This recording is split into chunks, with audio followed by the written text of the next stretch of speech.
Bonjour, mon nom est Jules Dorso. Bienvenue à ma chaîne où je te présente des programmes de bourse d'études et d'immigration au Canada, aux États-Unis et ailleurs dans le monde.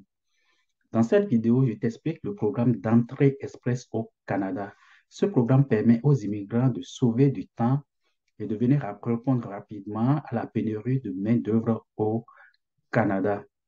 Ce programme est administré par le gouvernement fédéral. Avant de te présenter le programme, d'aller plus loin, prends le temps de t'abonner à ma chaîne et n'hésite pas à me laisser tes questions et commentaires. Et partage aussi la vidéo pour que beaucoup de gens aient l'information nécessaire pour pouvoir immigrer s'ils sont intéressés par ce projet de vie. Je te rappelle aussi que je ne travaille pas pour le gouvernement fédéral et je ne travaille pas non plus pour une agence d'immigration. Toutes les informations que je vais présenter dans cette vidéo ont été tirées du site Internet du gouvernement. C'est pour ça, dans la description de la vidéo, je vais te mettre tous les liens pour accéder à ces informations-là. Donc, les informations que je donne ici sont à titre indicatif. Donc, tu prends le temps aussi d'aller lire par toi-même toutes les informations pour pouvoir postuler, pour ne pas sauter les étapes. Moi, je vais te présenter toutes les étapes de façon détaillée ici, mais tu dois vérifier par toi-même aussi après pour pouvoir être sûr de faire des choses dans les normes. Comme je l'ai dit, ce programme d'entrée express est géré par le gouvernement fédéral, mais il existe aussi plusieurs variantes de programmes d'immigration. Déjà sur ma chaîne, j'ai déjà parlé de l'immigration au Québec. Le Québec, c'est une province francophone. Donc, la vidéo est déjà disponible sur ma chaîne. Je vais mettre aussi le lien de cette vidéo dans la description. Comme ça, tu pourras aller regarder si tu es intéressé par le Québec, mais pas le programme entrée express, tu peux aller partout au Canada en suivant les différentes étapes dont je vais te parler. Donc, le programme entrée express est reparti comme en trois gros blocs, je vais dire. Donc, le premier bloc, c'est pour les travailleurs qualifiés qui ont de l'expérience au Canada, c'est-à-dire les gens qui, soit ils sont venus pour les études, et ils sont déjà au Canada et ils ont déjà travaillé au Canada. Donc, ça, c'est le premier bloc. Donc, il y a une catégorie qui est dans ce lot-là. Donc, l'expérience de travail au Canada qui est, qui est prise en compte, si on peut s'exprimer comme ça. Le deuxième programme sur lequel moi je vais vraiment insister dans ma vidéo, c'est le programme des travailleurs qualifiés euh, fédéral. Donc, en ce moment, euh, pour les travailleurs qualifiés qui ont de l'expérience à l'extérieur du Canada, à l'étranger, mais donc si tu es en Afrique ou ailleurs, tu es au Brésil ou ailleurs dans le monde, mais tu as de l'expérience. Donc, parce que ici, dans tous les programmes, on parle de travailleurs qualifiés. Donc, tu as de l'expérience de travail à l'étranger, tu peux entrer dans ce bloc. Donc, je vais insister beaucoup plus dans ma vidéo dans ce bloc. Et le troisième volet, toujours dans le programme Entrée Express, c'est le programme des travailleurs de métiers spécialisés. Donc, au Canada, il y a un certain nombre de métiers spécialisés. Donc, si tu fais partie ou bien tu es détenteur d'un diplôme dans ce genre de métier, tu peux passer par ce volet-là pour pouvoir entrer rapidement au Canada. Donc, voilà les trois gros blocs qui entrent un peu dans le programme d'entrée express. Sans oublier que j'ai dit, il y a aussi le programme des provinces parce que euh, tu peux passer aussi par les provinces pour avoir comme une offre d'embauche, une offre d'emploi. Et en ce moment-là, tu peux venir au programme Express pour aller plus vite dans ton dossier ou bien dans ta procédure d'immigration au Canada. Comme je l'ai dit, le programme d'entrée Express est reparti en cinq grandes étapes. Et je vais parcourir rapidement parce que dans le cadre de cette vidéo, je ne peux pas aller dans tous les détails, mais je vais te dire les choses essentielles que tu dois savoir pour ne pas brûler les étapes. Donc, la première chose ce qui est important que tu peux faire avant de commencer, c'est de déterminer d'abord si tu es admissible à ce programme. Donc, comment on détermine si on est admissible au programme? Je vais te partager maintenant une page où ensemble, je vais te montrer comment tu peux vérifier si tu es admissible pardon, au programme. Donc, ensemble, allons voir un peu, je vais te montrer tout de suite. On va aller sur le site du gouvernement du Canada et je vais te montrer étape par étape comment tu peux vérifier si tu es admissible parce que après, je vais te mettre aussi le lien. Je vais te mettre le lien dans la description de la vidéo et tu vas retrouver le lien facilement. Donc ici, on est sur la page du gouvernement du euh, Canada. Donc, quand tu arrives ici, je te mets le lien, bien sûr, hein, euh, tu vas, c'est des questionnaires qui sont totalement anonymes. À cette étape, on ne te demande pas encore des informations personnelles. Donc, tu remplis le formulaire de façon anonyme pour voir un peu si tu es admissible. Et la première question, donc, on demande de choisir une des provinces. Tu veux t'installer dans quelle province? Donc, moi, je prends souvent ici Nouveau-Brunswick parce que c'est euh, une province qui est bilingue. Au fait, c'est la seule province qui est officiellement bilingue au Canada. Donc, je choisis cette province, donc c'est plus facile. Cela veut dire que si tu es francophone, tu es à l'aise pour aller là-bas. Si tu es anglophone, tu es aussi à l'aise pour aller là-bas. Donc, je choisis ça là, juste à titre indicatif pour qu'on voit ensemble l'admissibilité. Donc, deuxième étape, oh, OK. Donc, je vais actualiser la page parce que je l'ai ouvert, ça fait un moment, juste pour préparer la vidéo. Donc, on va retourner en arrière. OK. Donc, on va reprendre ici. Donc, je parlais de les provinces parce que j'avais ouvert les pages là pour vraiment gagner du temps sur la vidéo. Donc, il y a un délai qui a fait que. Donc, j'ai choisi la province du Nouveau-Brunswick, comme je disais tantôt. Ici, deuxième étape, les langues officielles. Au Canada, il y a deux langues officielles, il y a le français et l'anglais. Donc, idéalement, si tu veux avoir, je vais t'expliquer ça plus tard, si tu veux avoir le maximum de points pour entrer au Canada, c'est que tu maîtrises les deux langues. Donc, tu présentes des preuves que tu maîtrises les deux langues. Mais ce n'est pas la fin du monde. Si tu maîtrises soit le français et l'anglais ou l'anglais, c'est aussi, ça passe aussi. Mais plus tu as des acquis, plus ton dossier sera lourd parce que après, quand tu vas passer cette étape d'admissibilité, tu vas envoyer ton profil, on va te mettre dans un bassin. Dans le bassin, c'est d'abord les gens qui ont le plus de points qui seront à ces gens-là qu'on va envoyer en premier les lettres pour présenter une demande de résidence permanente.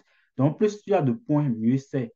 Donc, c'est pour ça que je dis, si tu comprends aussi anglais et tu comprends les deux langues officielles, c'est dans ton intérêt. Donc, ici, tu vas présenter ici, moi je suis francophone, donc je prends mon exemple, par exemple, je vais mettre ici ce programme, ce test, parce qu'il y a plusieurs tests qui sont reconnus ici. Donc ici, TEF et TCF, c'est les tests pour vérifier le français.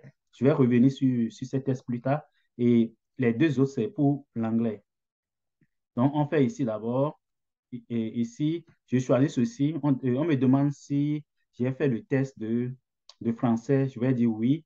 Et quel test j'ai fait? TEF.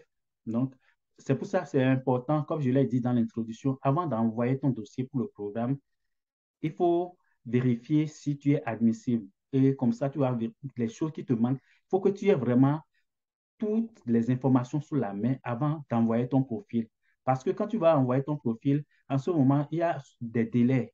Tu seras limité dans le temps. Donc, il faut passer tous ces tests avant d'ouvrir son profil au niveau du gouvernement du Canada pour vraiment gagner du temps, pour que ton dossier ne soit pas rejeté ou bien tu vas tomber en dessous du seuil minimum de notes qu'il faut avoir pour être sélectionné. Donc ici, on parlait du test de français. Donc, j'ai mis celui-ci. On me demande à quelle année, donc je peux dire, on est en 2022, quel mois, je mets par exemple le mois de mai. Donc, ce qu'il demande ici, il faut que le test soit fait au cours des 24 derniers mois, donc moins de 2 ans. Et puis la journée, donc ici, tu choisis un jour, je choisis n'importe quel jour. C'est juste pour vous montrer comment ça se fait. Et après, on va te demander les résultats du test. Donc, combien tu as eu comme note. Donc, il faut mettre une note. Donc, le test, c'est, comme tu vois, ça vérifie 4 niveaux de compétences. Il y a l'expression orale, il y a l'écoute, il y a la lecture et puis il y a l'écriture. Donc, ça fait 4 niveaux de compétences. Et tu dois, quand tu vas passer ce test-là, euh, tes résultats, tu dois introduire tes résultats ici et ça te permet de voir ton admissibilité. Donc, je prends comme le deuxième niveau de pointage ici, juste pour te montrer comment ça se passe rapidement. Donc, j'ai mis les résultats que j'ai à peu près. Donc, ici, étape suivante. Est-ce que, comme je l'expliquais tout à l'heure, est-ce que tu as fait le test d'anglais aussi ou de la deuxième langue? Parce qu'on a parlé du test de français là-bas. Là, je peux dire, comme je te l'ai si plus tu as une connaissance des deux langues, plus tu gagnes de points. Donc, on peut mettre ici, oui, OK, j'ai fait aussi le test, un test en anglais et j'avance. C'est ça, moi, je vous recommande quand même de faire les deux tests pour avoir le maximum de points dans le décompte final, quoi. Donc, on met ceci aussi, on continue. Donc, là aussi, ça va te demander les points.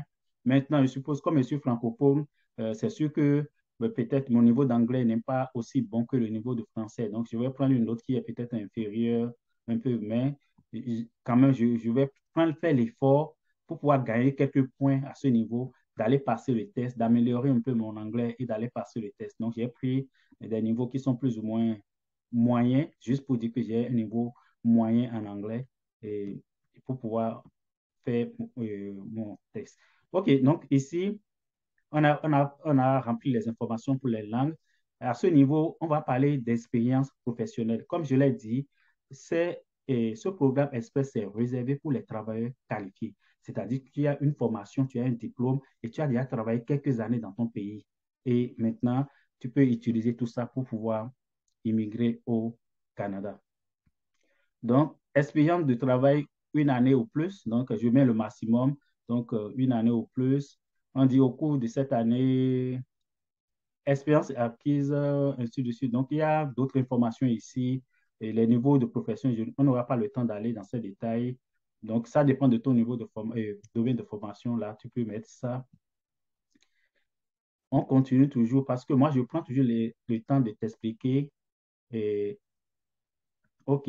Donc, regarde seulement, avec ces informations que j'ai présentées, pas beaucoup d'informations, ça me dit,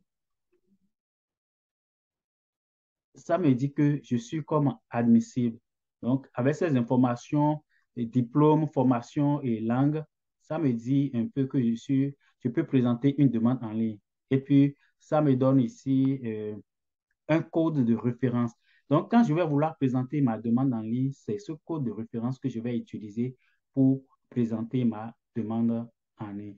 Donc, c'est comme ça, on vérifie un peu son admissibilité au programme Express. Maintenant, comme je te l'ai expliqué tantôt aussi, quand tu vas envoyer ton profil et ça va être évalué, on va t'ajouter comme dans un bassin. Donc, dans un bassin de candidats. Il y a un certain nombre de dossiers qu'ils reçoivent. Ils vont te mettre dans le bassin. Et puis, ce bassin, ceux qui vont recevoir en premier les lettres, c'est les gens qui auraient eu le plus grand nombre de points. Donc, comment ce pointage s'est évalué? Tu peux aussi vérifier ce pointage dès maintenant, avant d'envoyer même ton dossier pour voir à peu près est-ce que tu auras au moins le seuil minimum et des points qui sont demandés, qui sont demandés pour pouvoir immigrer au Canada par le programme Express. Donc, je vais te montrer aussi comment tu peux aller vérifier combien de points tu auras dans ce programme. Donc, j'avais ouvert aussi cette page juste pour gagner du temps.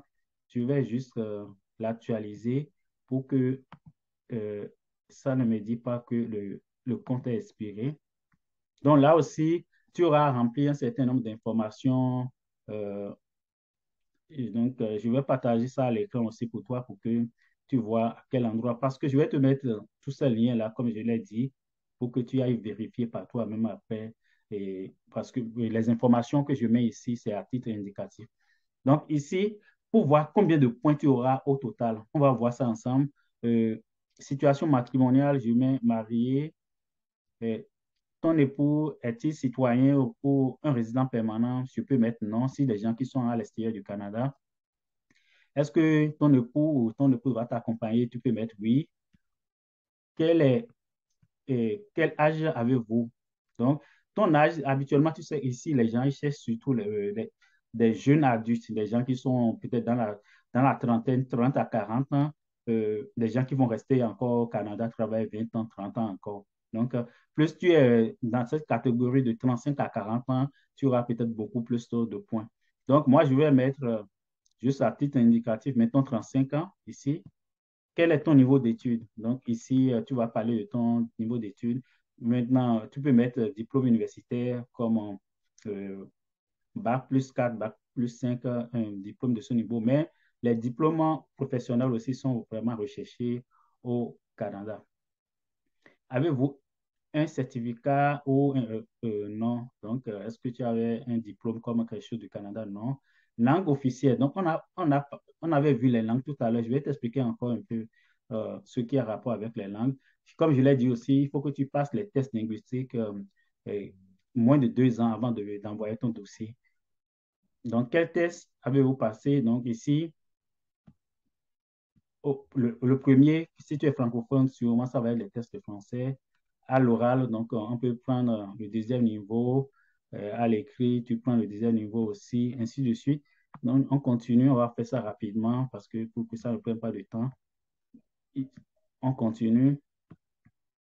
Donc, avez-vous d'autres titres, d'autres résultats de tests? Donc, comme je l'ai expliqué, si tu es capable de faire un test en anglais, ça va te faire gagner énormément de points en plus.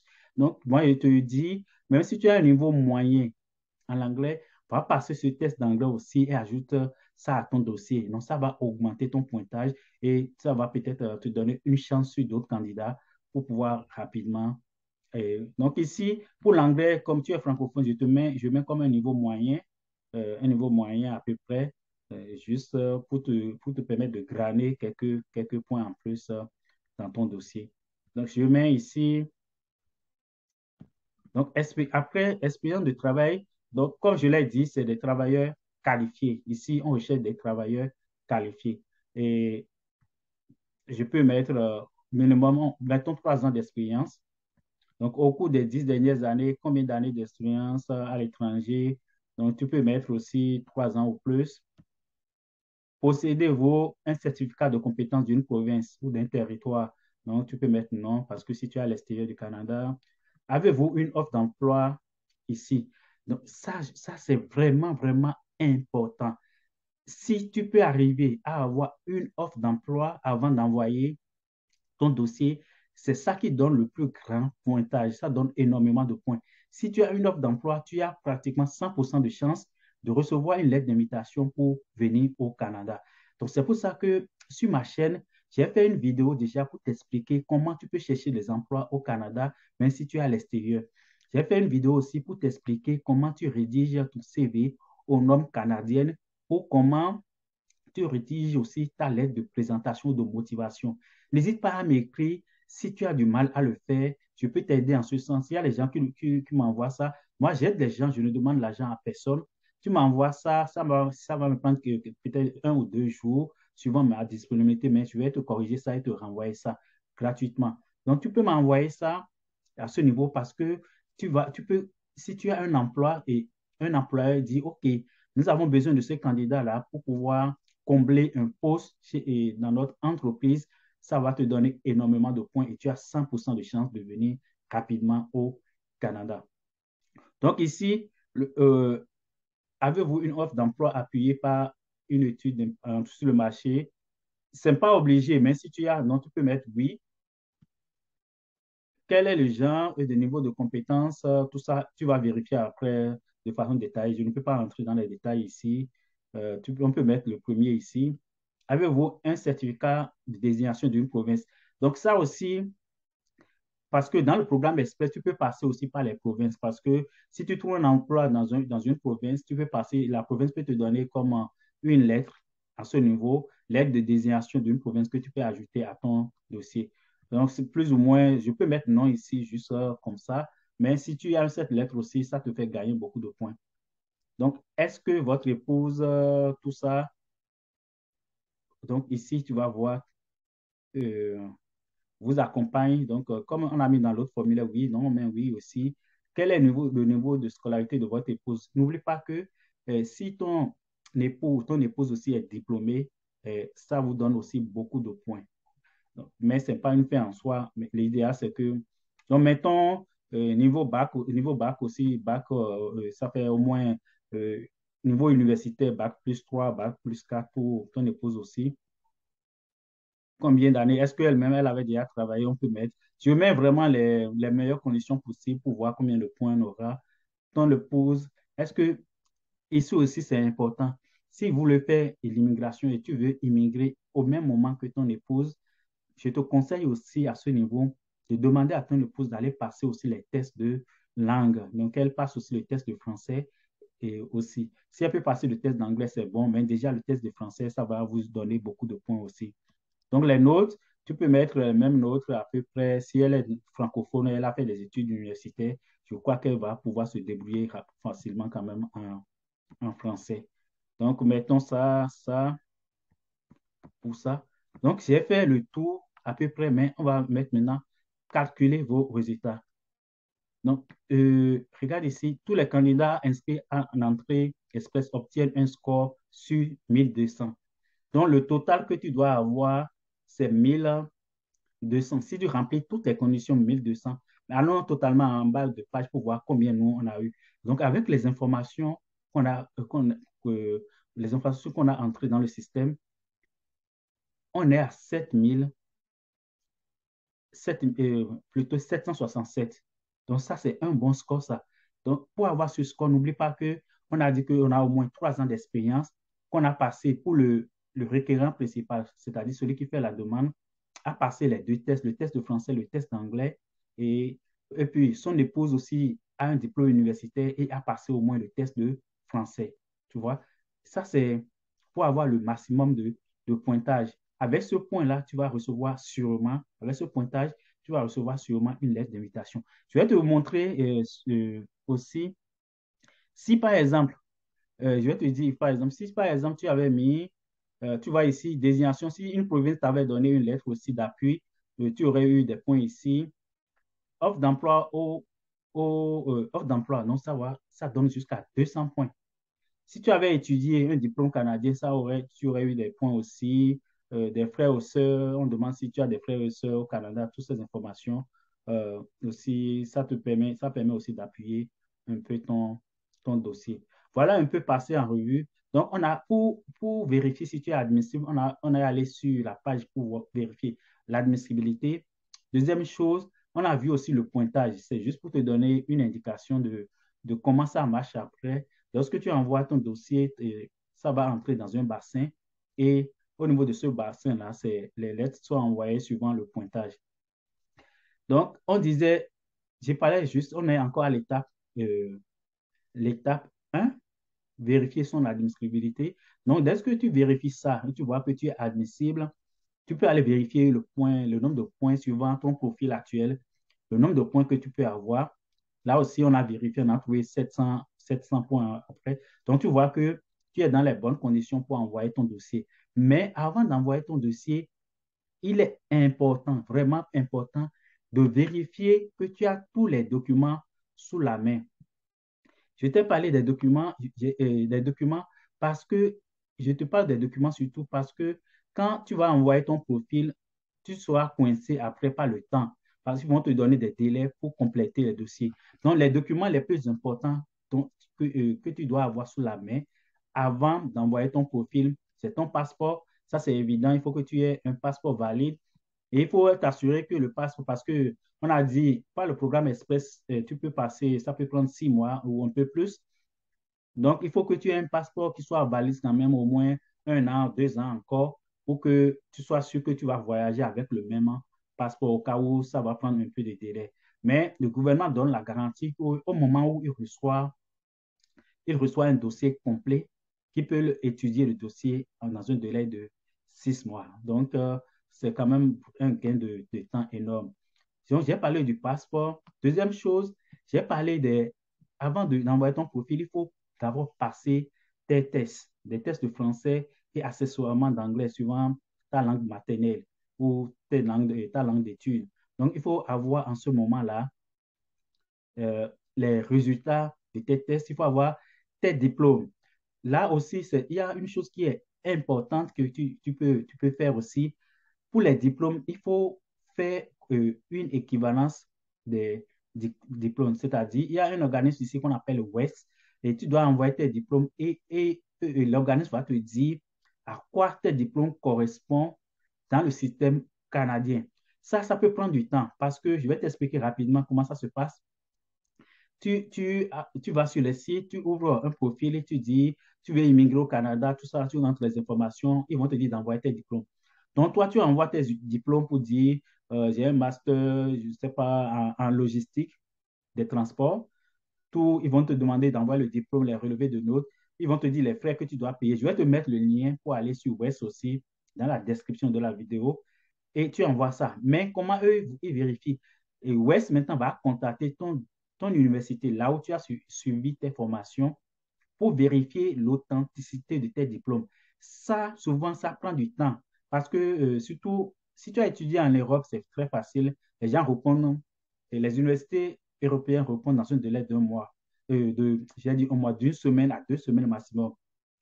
Mais si tu es en Afrique, dans certains pays africains, juste pour qu'ils répondent à un courriel, envoyer les informations que les autres ont demandées, ça prend du temps. Il faut que toi-même, tu fasses un suivi, tu vas à l'université. Si tu es encore en Afrique, au moment où tu fais la vérification, il faut que tu ailles leur mettre la pression pour qu'ils puissent répondre rapidement à West et pour que les autres puissent authentifier ton diplôme d'abord et dire, dans un deuxième temps, à quoi ton diplôme correspond dans le système canadien.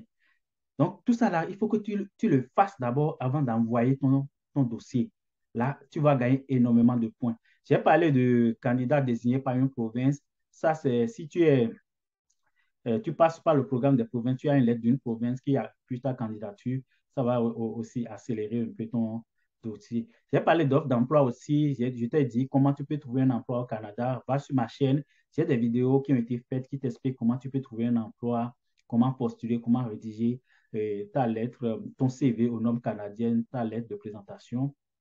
Et autre chose importante aussi, les preuves de fonds. Là, c'est qu'ils vont te demander à un moment donné que tu prouves que tu as un certain nombre euh, d'argent parce que quand tu vas immigrer au Canada, tu sais qu'il y a il y a des frais à payer au gouvernement.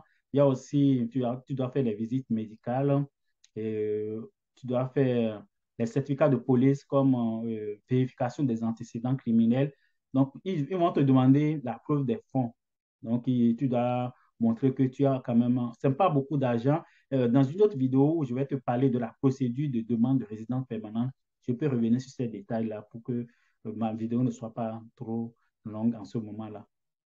Donc, tout ça là, il faut que tu prépares ton compte bancaire, si ton salaire est viré sur ton compte, parce que tu as dit que tu travailles depuis 3 ans. Donc, comment on te paye? Si on te paye par chèque, si tu ne reçois pas un virement dans le bancaire, si on te paye par chèque, ce que je te conseille, avant de dépenser, quand on te paye, ouvre un compte bancaire, tu vas déposer ton chèque sur ton compte bancaire. Comme ça, ils vont voir les traces, les preuves du fait que tu as un emploi il y a quelques années, que tu gagnes régulièrement de l'argent.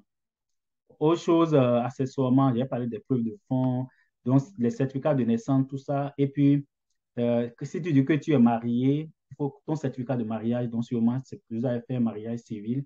Tous ces documents-là, il faut que tu les sous la main avant d'ouvrir même ton profil.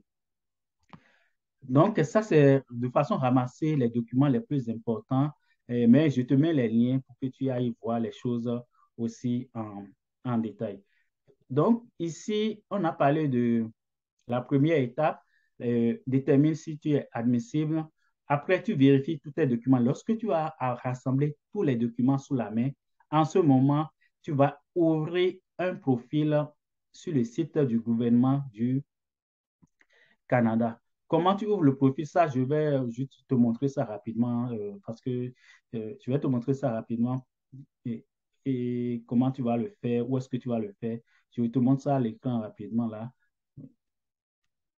parce que je veux que la vidéo soit vraiment pédagogique, qu'avec cette vidéo, tu puisses faire toute ta procédure seule sans payer de l'argent encore à des intermédiaires pour ton dossier parce que les intermédiaires n'ont aucune influence sur la décision du gouvernement.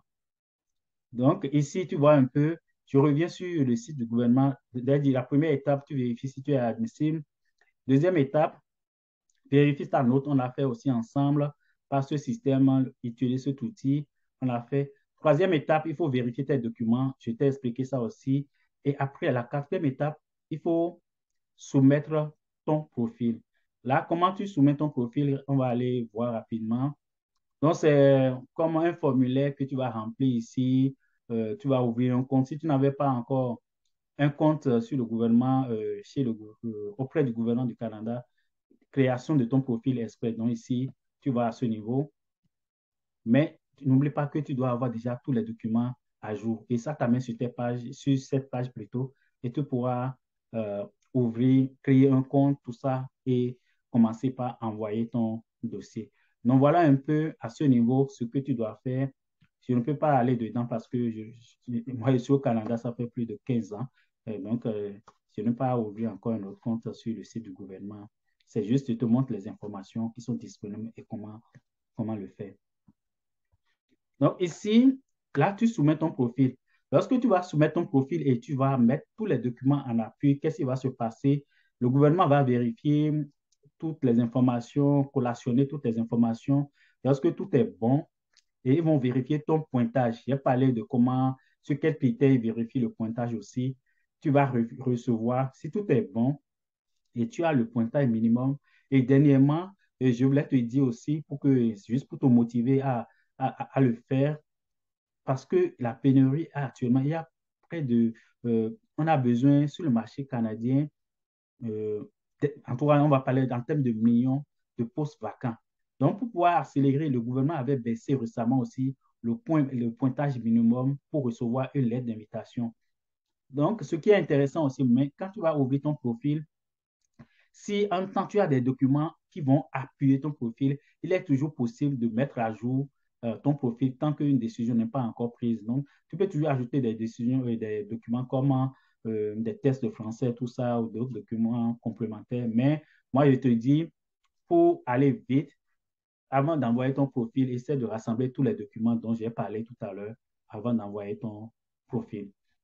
Après, lorsque tu reçois ta lettre d'invitation et on va te donner aussi un délai pour présenter ta demande de résidence permanente. Ça, c'est la dernière étape. L'étape 4, c'est de recevoir une lettre d'invitation du gouvernement et après l'étape 5, ça va te demander de faire la demande de résidence permanente. Dès que tu arrives à ce niveau, c'est qu'il n'y a plus grand-chose qui peut t'empêcher de venir au Canada. Donc, tu as déjà franchi toutes les étapes. Ça, après, la demande de résidence permanente, c'est comme les mêmes informations que tu avais fournies. Tu vas beaucoup remplir des formulaires. Je vais te faire une vidéo spéciale pour t'expliquer comment on fait la demande de résidence permanente. C'est pourquoi il est important de t'abonner à ma chaîne. Dès que je ferai cette vidéo, tu auras la notification. Et si tu as aimé la vidéo, tu as aimé les informations que j'ai partagées ici, n'hésite pas à envoyer la vidéo à des amis. C'est gratuit. Moi, je partage les informations avec toi de façon gratuite. Ce que j'attends en récompense, c'est que tu t'abonnes à ma chaîne, tu laisses tes commentaires, surtout tu envoies la vidéo pour que le grand nombre de personnes puissent visionner ma vidéo. Voilà un peu ce dont je vais te parler à travers le programme Entrée Express. C'est un programme qui te fait gagner du temps et le programme est géré par le gouvernement fédéral. Et puis, euh, ça permet surtout, c'est adressé, ce que je voulais dire, c'est adressé surtout aux travailleurs qualifiés. Donc, il faut avoir un diplôme universitaire, avoir travaillé quelques années ou avoir des diplômes professionnels parce qu'il y a aussi le volet des métiers spécialisés. Donc voilà, mon nom c'est Jules Diosso. Sur ma chaîne, je parle de l'immigration, je parle des bourses d'études. Si tu as des questions, tu as des commentaires, n'hésite pas à me laisser ces questions, ces commentaires-là. Je réponds aussi à toutes les questions qu'on me pose. Donc on se donne rendez-vous très prochainement.